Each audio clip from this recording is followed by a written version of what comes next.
se oba ntoma ebebo ne yam na why na adwen se obeboa ne ma ama ne ma etimi anya baby papa esi sometimes no aya na ehun hyehyɛ na se nyama bebre a efi mu eba na aya na ano ehye ebusua ha emergency Ghana TV ene story a mensaka ewo fidiem ha se yema me bi ede na asem abeda MFK ewo Losin TV na asem ode ba ye ne se opedache papa ede ama ne ma na nso nkofo bi etwi nedi nti eja ode abapie mu ewo fidiem ha se ye moa ne nti se ye nsem ne enko ni nko tie mu nsem ma asem wedie eya wehosem we kire se awofo no binom ebre ewo momma ho nti hye ne so be subscribe na wa like na wa drop comment no so ewo comment section ase kame ho ni nko hwe video emra Pacha Frosen Efra me Gladys Mensa Auntie Gladys anopa ide ne donam anopa ide boko na nya boko sa eye 2024 na meba second one ye friend Ken no Accra nti na oni lady bi date nti ono so ye fire service adwuma nti o ma na omu jae na okache ne se obetimi ama ya fa ne soja ene migration nti ni nua na omiensa no omisa ne maame se menye sika ma ya fa na nti okache na mekache ne se mempa ade a ye bedan ka ene okache me so o ma mempe ye da o ka nti se wo de wankasa jimidi se ye fa no e fa na wo ka nyina ye 65,000 Ghana cedis omo miensa nti mfiti ase no de number bi sende me se me nko sende scan to so nti starting me sende 40,000 nti wo ma no buy se aka ye friend say medicals nti me nko sende 91,000 count ayese mako sende 49,100 nti me de ma no ka chem se me de minya abotre bibia be ye kama nti wo ma na yeto aba ne wie yeto aba ne wie no afi na mentehwe na me friend no say wo de minya abotre se me mane sanka adwuma me sike bie ni ho a ebekem ono abeje abato obenya eye NDC last year twemi okay nti aba ne sa no eye 2025 no first week of April no eno Sunday me 30,000 se anye ye nti menje 30,000 de aka na beba nti o ma na me di 2 kwan nti me 2 kwan nti ho ana ma ye voice message ama me ba girl nurse ni no ne na kasa te said me no aye voice message no de ama me nti me ba ye no ena me friend na me say me 2 kwan but nsi me ba ye me pepe sika ne kira kwan ena ka che me say sisi edie onti mi nkwaji scan nti mia me mfa meka na me nkwadan nipa na me so se wo na wo ma me ya assurance se me nsanka edwuma ama me mba obeje ama me na nipa o ma me send scan no minnimu no ana o se sisi edi o kase obetimi dia oboa wo ma na mafere no mahwe na nima abesi sabere on pese odi sika ne be ma me on pese obeka won so hwe ana me se me de ba bedam Mame glampacho ababa wa se no ye obampena me pacha time a ojiska na omoda so twempena na no omajai na se won so x ye bi chesa oba x eno no so abeju sika di se de Ghana se ya se kokura manfere so obeto hwene so na se de kokura no de wototon kwofo hwene so rofrofo nka wasisika wono oba ne te na wonimu no one me ba ne te na menim ne bat na ofere me okay mo nyina wa akranti no ofere me ana se wa ma efi otenfa me wo oboase wa ma oboase am wa hu nanimu da oba ne kire odi enti omujaye o ka kire me se bem oba na ka kire me se me ba ne ye baby mama too much bibi kitu e bia na wa frɛ me nti onti me ne oba ne ye me ma me tefo no me ma me te me ma na yampa oba ne ye mommy's boy oba ne ye mommy's boy yampa pacha bibi ni a o ka kire enye jesuo enti bibi esi one ne ge ne ntama na wa frɛ o na mfo nti wa bibi ni ana se wa ka kire me na se we kura de enye enough se mu bejai o ye mommy's boy a so o hye ne ma sam be ma no so ya na o mo hwe ma yi o omo krokro ma omo de respect e ma sam be ma na me ma fo no because ohun oba se oba ye ne maame sana mimi hu no ba bebrebe sanso ya na ha adwen ebi wa ha tete minti na maame ka se oba no e de ne nsam ne bro ma ne boro so anti ana bibia ni a ontimi nka nhye no na o no abeka wonya mfie sen Oye 34 years. And say won so say waware. Afe no ne lady biawo. Okay, ona nka oye o se hifa na nko de na ekọ immigration and answer soldier. Omo ye de nempena gi sika no ono no nka o de ono ne ekọ hifa. No say oba ne so de ne be ma immigration. Yes, oba ne ye fire officer. And ono ne so obeboa oba no for immigration. But soldier o and custom. That's a security services ne de baby anko obenya bia no because no yen semtwereni oba no. Oh okay. E wo Ghana he ya. No obuase. Your friend is saying na I can Samuel Jansa. Okay. First no pakwesi ndum adwumem wo awo obuase. Okay. And say o Accra. Ababa one friend is saying or the Philomena. Hello fire, good morning. Good morning. Oba pa Philom pa cho what saying? Good morning. Yede nyame ase ma Gladys ewa ha sei na wose bre bi atwam na one ne ba brante bi etwempena na mujaye no akire obeka kire ne se wobetimi aboa ne ma ne emiensa ne nyina security service sika ba bedi ho wose anyeye watue bi de akamu no up to now wabo sika ne mai wono so kwabo obosia oba pade enti na sika ne mai but also way. Hello? No, Matter about Chonka Krabi na yenin community awa because ye tie wa fidie so na ye ntwaniti wa say de enti asika ne mai na epese hu. a minute like catch on me back. Excuse me. Mate nti ye twen ye gina so. Nti twen ho kakra bi ene de fan ese nko ahwa na eken foreigner de pa o se ene de ese Evelyn obi ya nso de namu Audu Hidaya namu pa kwasi Gabi emba cho monhwe na monsanfrɛ fire mame na ye ne nkasa bia ne ya obetimi adumgya na maye mame na wo se wo mane ye miensa ene wo bo mo security service omo miensa nyina na wutu asika na wa return bi di ama no okay mate ntima ye ntwen no so apart from ono de bibia mate oba pa Madam. My dear, me bacho meet you. Okay. First and foremost, the kind case na kasa police station or Accra Central. Na okase wa bomi nemba. Auntie Gladys, she's been ungrateful because they were musa and a meme so ena asem we nyina aba. But along the line na me report here asem na ye change. Nipa na Ochia Sikaniso on account me. My Auntie Gladys ya aware say umbra around because and you're not a victim. Me madam kahun, other people kahun. Obia by me babe managing number so best friend CID. CID friend Chief Inspector Anaba. At the end of the day, Asemumpo police station. It's even against the law procedure they didn't come because your processing Asemna for court. The first amount buying. No san kai chim. But the moment you aware say, Miss Fanny Ben, Fanny Naman, near Sanchi Bongo and Sandy Aman. Madam, along the line, my bad no complications. Me to me go police station come by me. You don't say aware say Asemco police station. I am running that. Maybe I don't work on your banner, men and minimum. The bad man and Brandon call CID office on Mama follow case no. Me no ka say na obeba dia. Antifire me pacho nipa na wuji sika ne kwama no ma Gladys ene ne baba ma no omunim say nipa no.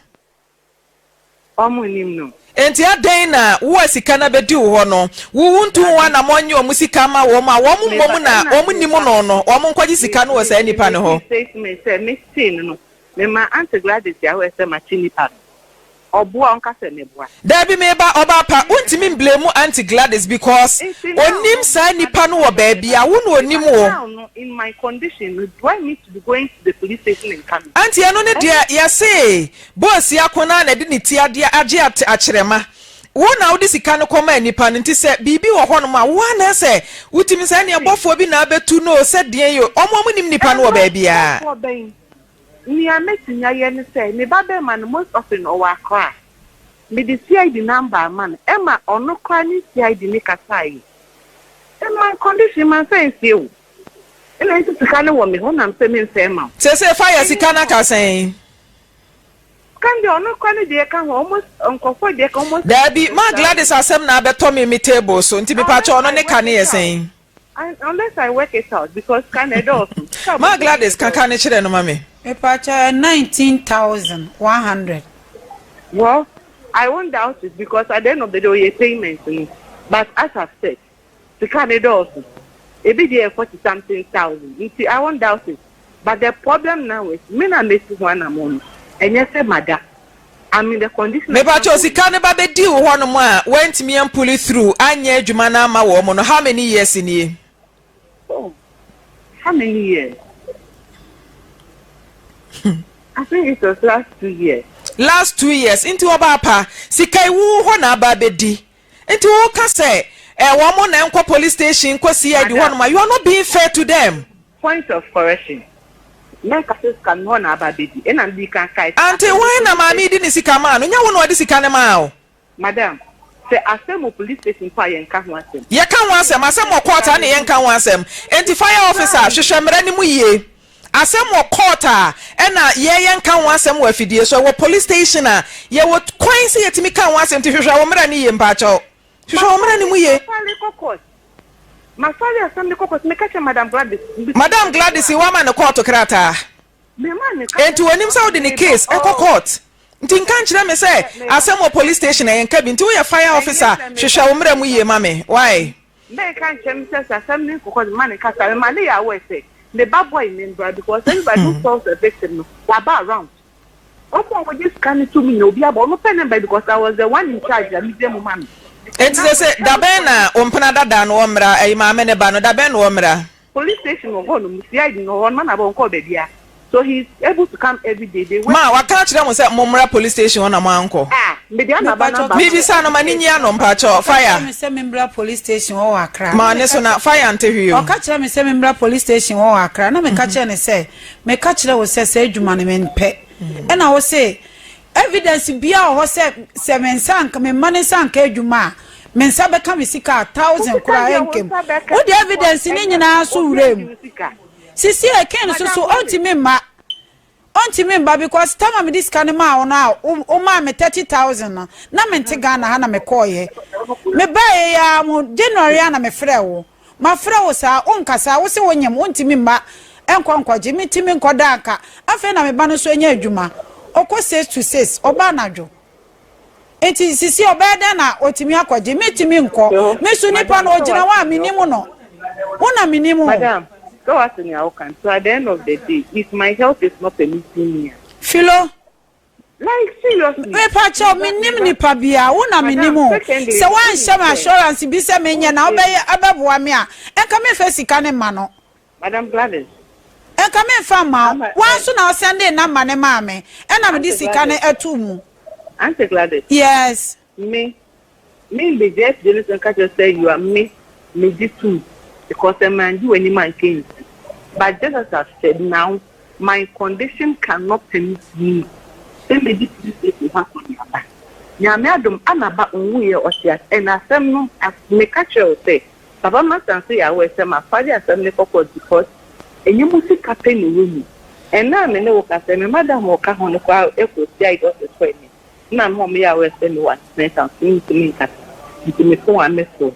Madam Gladys asem na aba na ba na ba enye me pe ena ma me ni make statement say na me so na hu bongo yes e no kre na me so but so be di nya me so no kra e bongo account na this can see enye me pe se ba bongo no nya wa na o send na ma ne ma me se me fegu so enye me pe nya no kre bongo ni ona o send bongo na mama me se me fa nkoto so ADB me wie so me send bibia so de ma se me disca na kwa akoto I'm not disputing the first come bongo sister because now we are aware say Ken say onya 10% kura mfa ma ne nyina age se me a it's a glad to say yes I'm talking as if say me do with sika and I mean there be o there e ka na dia wo na magina wo so age me sika because when you say me na me ye adwuma bo ankwala no Madam Gladys yes problem is asem no media kokos enye wo ka wasem wo do obi aba Madam Gladys ono ka san ye Madam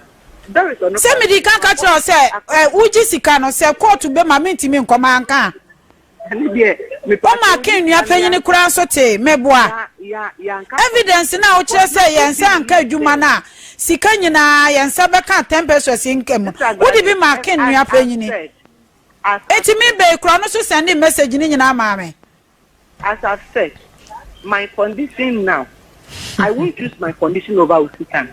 In an Usikai or police station. At the end of the day, me have what thing. Now make me up to police station. Why not? K. Ewo Anna Badamba or CID number. So if not for anything, non to me compulsory me fresh. Ebi says CID officer case no. Aqua system. And you dragging me over there.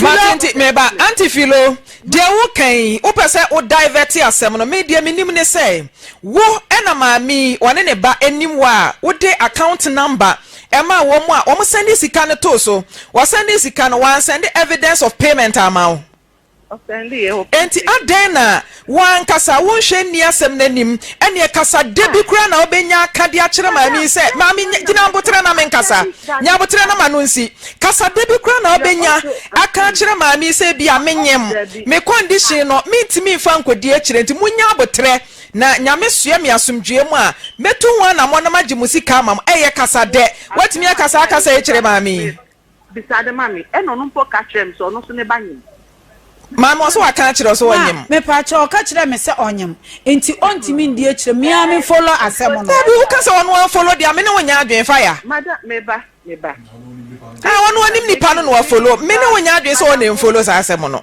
madam post meba and I could offer me concern as na me the hospital na am saying Gladys me home for me over this is the condition so at the end of the day say be ya obes listen me you must say what was the meaning obe asem no is still in the process no because obi asa yin so and how our condition here let's say if not coming in pharmacy any CID no any communication because when she got the time and I wasn't even talking on phone.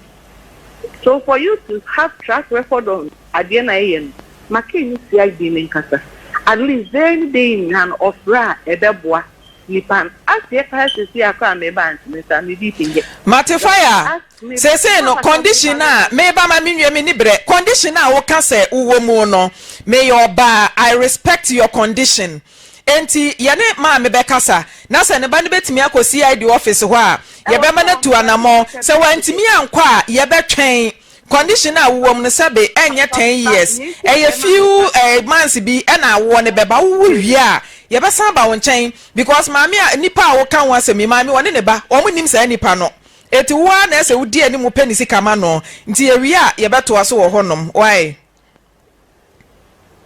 hello no me emu da ho pacha me too dia me kan ne me say e ba ne die obeye because you do cause o nya no mate payment band obeye yo mate nti ye behwe ne ato aso wo ho no ma me na wo say foforo bi so wo ba bi pacha ono so de nana usu ono so na me ba ko wo Italy ana o say on send this scammer no betume de Erica ba akwantuom nti o say that oba kuro ya de ne ex ne fire foforo okay nti ono so ka chen say obeje ne 4,000 euros nti starting no man send 2,000 euros afi o send na man ne be frɛ me say me ba na asend 2,000 euros ama na on na ye papers ama me ba Eric na me so yo mate nti na anytime bia wo frɛ na ye so ya frɛ no e ma ne je ne passport bibia ma ye de ma no afi de ye frɛ na besin ne onfa abrante ne de say nana usu me pa chan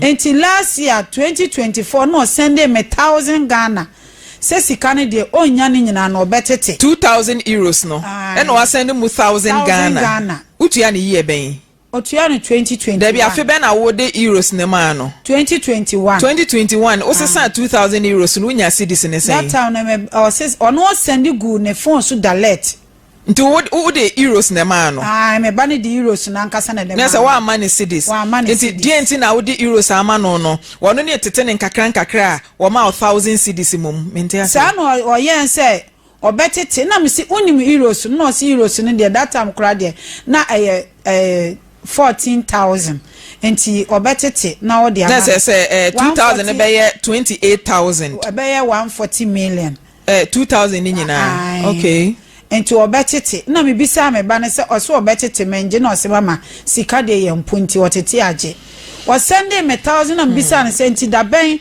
e na ode de aka baba be so e na ose obusumi bia obesende e firi ho wan sendi bio ofre na na otu ahye da o fine o wa akra oye agent ana oso ye agent na that time na ndc nso na wo so se ndc mpemfo na ono omu ye adwuma nti hwan na enam ne so ahu no eye me ba na de sa number ne maame chesa wo ma ni nyina wo mo ana kofa connection ne ba o we ye we x we nso so a ona akofa ne number de abrɛ nti de na wo ba na onimu no no ono nso ye afa ho odebia obisa me se mama wo na wo Ghana hwehwɛ man no na ana se wo ba na timi ekwa ama no ne no ba ne de no ho dada nti ona de number ne ma wo se nka janka onye na ni nua ne meka no ho ukunu we mepacho ho de na wo ya fa nsem we nyina ho anu de onka ho hwe na ukotu eska no otimi frɛ no ukotu eska wo ka kire ukunu tama akola ne diska ne ma no ka kire ne papa wa nka nkire no ono anek bo ne papa da bi wo so na me bisa wo ne yemienu nyina gyina ho nti wo ka kire ne wie na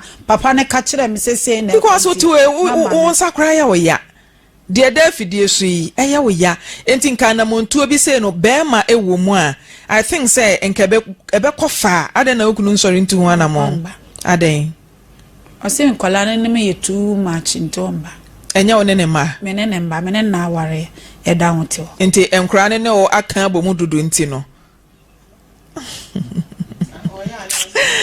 oh my god mpacho mo hwe na usu number no producer afra ama producer mon check mame na mene na usu nkasa ne yenhwa de because we said the onsane de na ye o me hwiase o madwumem ache ko 40 days o yare e wo senka uretu anamo na utimi rest but all the same ye behwe na mompe na usu mame na mene no enkasa Ebusia mi do bibia so jebe ma yekohwe video no eba ya sem na fire service no ne maame ni age ne de emfa kwam waba abeji mi sika e de ama obi you are expecting say me a me nim nipa no wo bebia no me na me nkodi case na chi what be that NMF ke kan no maame ne de one ne ba no omo ni right so omo be di case na chi because nipa no omo nim no wo na wo nim nipa no enti no ntimi mba meka say because of say maame na tia da na say bibi nti no wo be forget na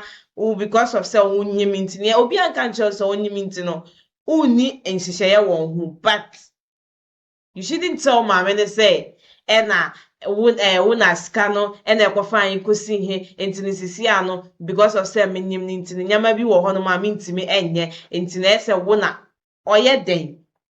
The question is oye den onim nipa no enti ene se ye fa ne se ye di nipa na ba ne ebisa se na maame unim nipa we wa hia ede na maame ne beka ontimi nka hwe enti ese wo na wudie nim na opesika no ema maame no maame ne die na daache papa e na opemma ne mma e na sisi a no hwe bebi a daache papa a ope ema ne manti no bebi e de na akwa wie ni sika wa spene security service ba kunso aija obi ma aso e na opese ye de ne batu kwan eno nso nipa na afode no nipa no nso agi ni sika onye ho pepes no maame no nti maame ne de wa bra nkasa na nso fire service officer ne yesre no asem na oni maame ni di ne de emfa kwam say asem wo police station ayenka obi e be ka che maame ne say maame no mo only case na echi na wo nyem because of say nti no ntimi nkọ baabi enye na asem ni see you enye yen fan say 2 months bi ana say 3 months bi na issue na esi e na oji ni sika ache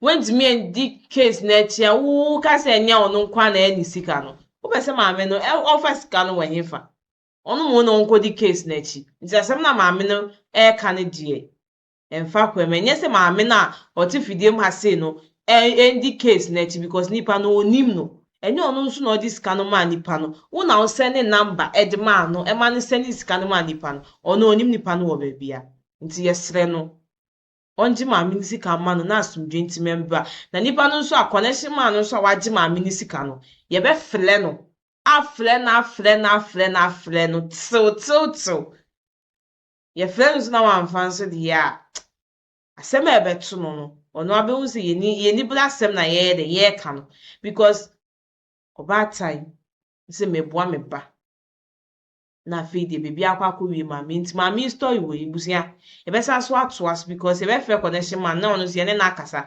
ene fire service maame ono nso fire service officer ono nso ye ne na akasa na ono nso di maame ne sika ama no because sika maame no bo no ano ehye ti be sa so atoa story no so ibusia ha e na me de mo e be si hye ne so say aha emergency Ghana TV subscribe na like na fa comment no so e ba comment section as catch maame esi anything any media ye be sa so edi nhyiemu e wa ha bio ebusia makwa